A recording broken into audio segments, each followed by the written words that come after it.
1h52, Nani Camargo. Vamos conversar com o deputado Coronel Tadeu, agora, aqui no programa. É verdade, conosco por Skype, o Coronel Tadeu. E, Caio, já quero emendar o assunto envolvendo o nosso presidente da República, o Coronel Tadeu.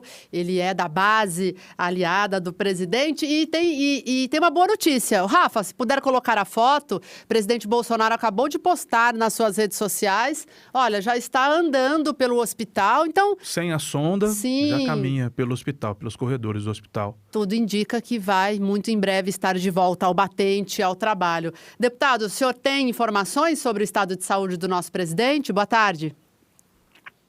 São as mesmas informações que vocês têm, né? Primeiro, boa tarde para todos, boa tarde, Caio, boa tarde para todo mundo, para os nossos ouvintes, espectadores. As notícias que eu tenho são essas mesmo da imprensa, até porque ninguém está indo visitar ele lá. Parece que é só o Carlos Bolsonaro que está lá com ele, acompanhando essa internação, e não é nada simples, não. É grave, ele requer muitos cuidados, mas, graças a Deus, ele está em boas mãos, está nas mãos dos médicos que já conhecem todo o histórico de saúde dele, desde o dia que ele tomou a facada no dia 6 de setembro de 2018, e ele teve essa complicaçãozinha, essa obstrução no intestino delgado, então agora ele está fazendo o tratamento, graças a Deus, um tratamento não invasivo, provavelmente à base de antibióticos, então isso não vai requerer nenhuma cirurgia, o que é muito bom, que vai poder fazer com que ele volte ao trabalho normalmente, né, em pouco tempo.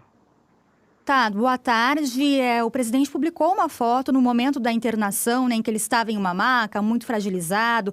E essa foto, claro, repercutiu muito. Foi até um assunto que discutimos aqui no programa por conta da legenda que o presidente colocou nessa foto, porque essa complicação que ele sofreu pode estar relacionada à facada lá de 2018. E ele disse sobre a associação do Adélio Bispo com o PSOL, que é ligado ao PT. Então, muita gente discutiu se ele haveria politizado essa questão ou não. Queria saber a sua opinião sobre o assunto.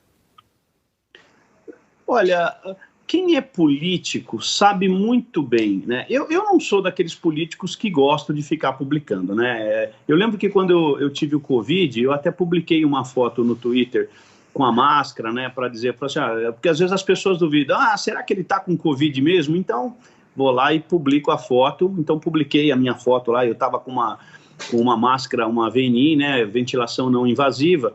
E depois acabei indo para a UTI, o quadro complicou. Então, eu não gosto muito de expor isso.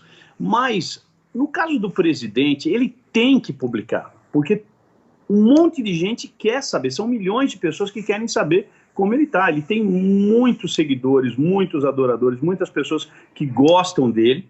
E aí, no momento em que você publica uma foto dessa, o que faz as pessoas que não gostam? Acabam dizendo exatamente isso que você falou. Olha aí o cara politizando, tentando sensibilizar as pessoas, tentando reviver o 6 de setembro de 2018. Olha, que tem relação com a facada, nós não temos a menor dúvida. Ele nunca teve problema nenhum, ele tem um histórico atlético ótimo, ele foi um bom atleta na época do Exército, sempre teve uma complexão física muito boa. Eu sou professor de educação física, ele também é professor de educação física, né? A gente conhece bem esse histórico atlético do presidente Bolsonaro. Né? E o apelido dele, inclusive, no Exército era Cavalo. E nunca teve problemas de saúde. Agora, a partir do momento em que ele teve a facada, lá em 2018, e aí, não vou ficar falando, mas todo mundo sabe, né? Foi com um militante do PSOL mesmo que esfaqueou ele. A ideia era tirar ele do circuito, tirar ele da eleição de todas as formas. Só que o cara não conseguiu, ele deu uma facada, atingiu ali o intestino delgado, o intestino grosso dele, infelizmente não conseguiu tirar o presidente da jogada da eleição. Ele terminou a eleição praticamente hospitalizado e ganhou a eleição. Então as pessoas querem saber, e quem não gosta do Bolsonaro vai dizer, ele está politizando. Paciência, o choro é livre. Deputado, e Brasília fervendo, não só por conta da questão do estado de saúde do nosso presidente, mas também a votação do fundão. Só queria fazer uma observação, me permita, Nani, deputado, me permita.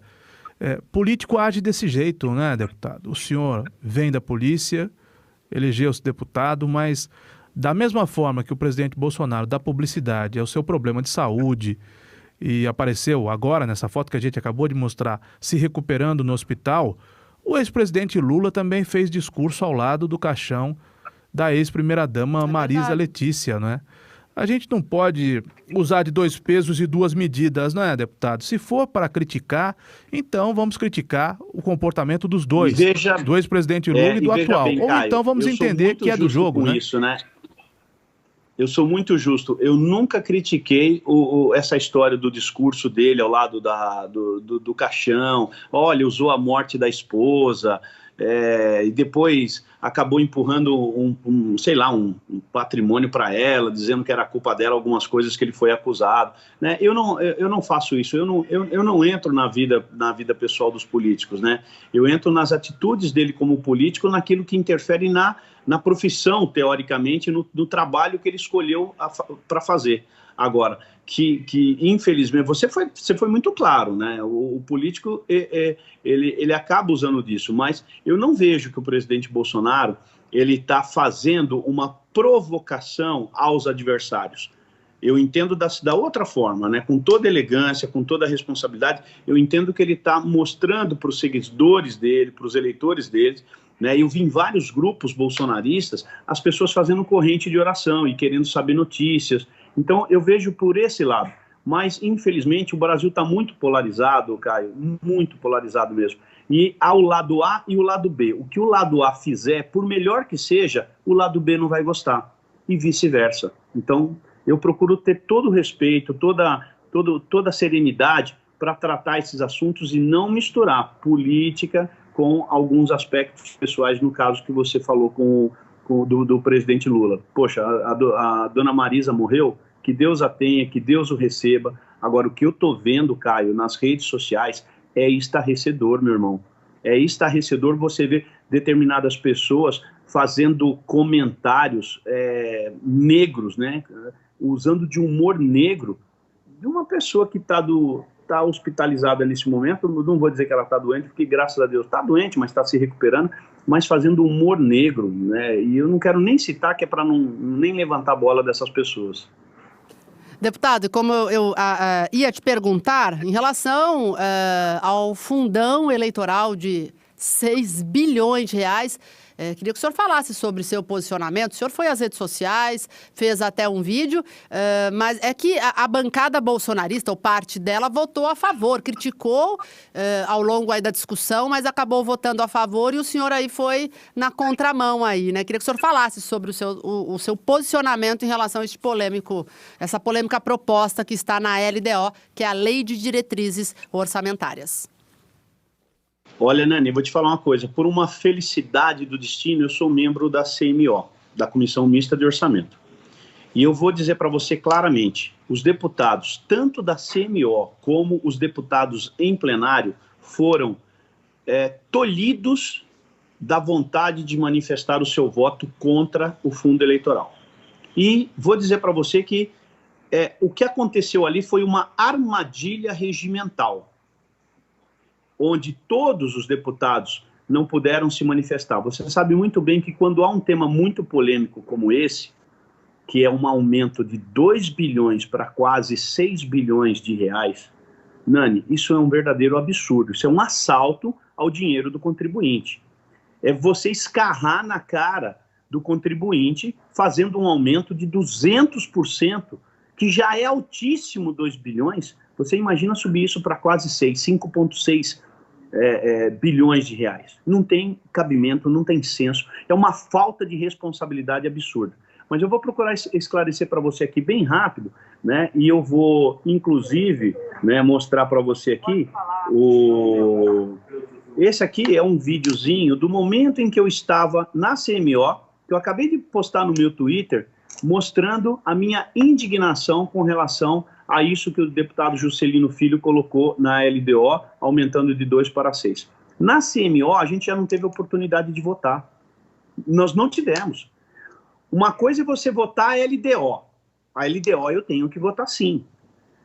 No momento em que eu voto não para a LDO, eu estou votando não ao Plano Nacional de Imunização, eu estou votando não ao Bolsa Família, eu estou votando não a todas as outras coisas que o governo está preparando para 2022. Isso é irresponsável você fazer isso. E dentro dessa LDO tem um item chamado fundo eleitoral, que ele está lá embutido numa ação num plano de governo para destinar mais dinheiro para o TSE ter estrutura. Não que isso fosse transformado em fundo eleitoral. E o relator, o Juscelino Filho, ele colocou isso no fundo eleitoral. Aí é um absurdo. Como é que você vai votar isso? Existe uma forma, que é o regimento. Aí é que está a armadilha. Você primeiro vota a lei, a LDO, e depois você procura destacar aquilo que você não gosta. E o Partido Novo, agindo muito bem, apresentou um destaque na CMO para que nós retirássemos essa questão do fundão gordo aí de 6 bilhões. Só que a senadora Rose de Freitas não permitiu que nós fizéssemos essa votação em separado. A senadora Rose de Freitas, que é a presidente da CMO. Ela simplesmente tratorou a votação, lamentavelmente, foi onde eu praticamente interpelei, atravessei a fala do senador Urius Vito para deixar registrado o meu voto. Está lá no Twitter para você acompanhar. No plenário foi pior ainda, porque o Novo, insistentemente com esse destaque, também queria destacar, através de votação nominal, o mesmo destaque que apresentou na Comissão do Orçamento, que era acabando com essa mamata do fundão eleitoral. E em plenário também foi atropelado regimentalmente e não conseguiu sequer apresentar o destaque. Então restou para poucos deputados, aqueles que tiveram oportunidade de fala, fazer a sua justificativa e deixar declarado. Isso foi uma armadilha do Centrão, muito bem combinada, e a esquerda, aí nós vamos falar do comportamento da esquerda, mais o PSDB, todo mundo sabendo que a LDO ia ser aprovada, então eles simplesmente se posicionaram não e disseram, tá vendo?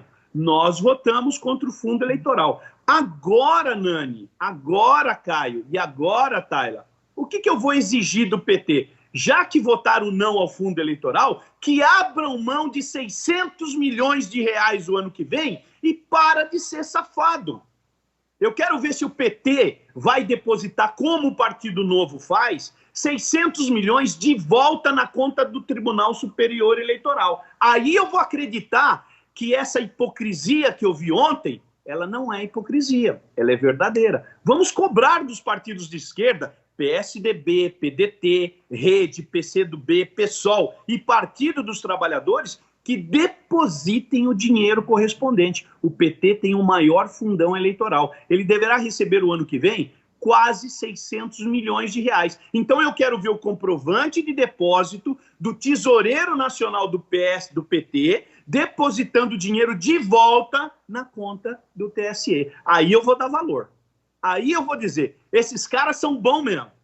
Porque falar lá e depois não cumprir na prática quando chega as eleições e sair distribuindo milhões de reais para fazer papelzinho de político para entregar na rua, aí eu não aceito.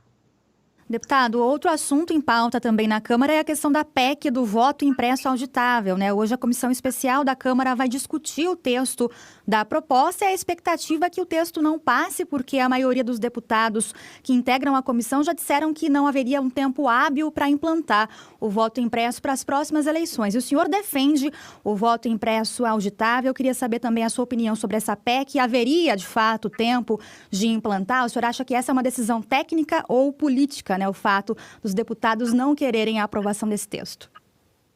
Há muita controvérsia sobre isso. O tempo está passando e a gente sabe que a gente corre contra o tempo, porque nós precisamos aprovar essa PEC em 2 turnos na Câmara e no Senado até outubro, até 30 de setembro. Então nós estamos aí há 60 dias praticamente, 75 dias de fazer essa aprovação. Na Câmara, eu percebo que há uma vontade política de que essa matéria seja aprovada, mas não sinto o mesmo clima no Senado. Então, portanto, vai ter muita discussão, muita briga. Hoje, daqui a pouco, aliás, porque são 2 horas e 10 minutos nesse momento, às 16 horas está marcada, mais uma vez, a votação desse relatório. Parece que o deputado Felipe Barros está fazendo alguns ajustes para contentar os membros da comissão da PEC para que ela, então, seja aprovada. Se ele conseguir chegar num denominador comum, num discurso único com esses deputados que são contrários, é bem provável que ela seja aprovada hoje ainda. Se não conseguir, vai ficar muito difícil, porque os próximos 15 dias são de recesso, são dias praticamente nulos na Câmara. Nós só retomaremos esse assunto dia 3 de agosto. Aí até eu já estou acreditando que vai ser um pouco tarde para a implantação desse voto impresso. Quero agradecer a entrevista com o Coronel Tadeu, sempre muito preciso, sempre né? Sempre um prazer conversar com Sempre um prazer. Coronel. Que pena que ele não possa falar toda semana, mas é sempre uma alegria recebê-lo aqui. Obrigada, Coronel. Ô, Caio, se você puder me chamar toda semana, eu vou ficar muito feliz, viu? Mas eu agradeço demais essa oportunidade a vocês três. Essa bancada é maravilhosa, porque vocês apertam e a gente responde. E quando a gente fala com a verdade, fica tudo mais fácil. Eu agradeço demais a vocês e desejo um bom final de semana. Fraternal abraço para todos que nos assistem. Um abraço. Obrigado, deputado. Bom final de semana para o senhor também. São 2h08. Bom, está estabelecida uma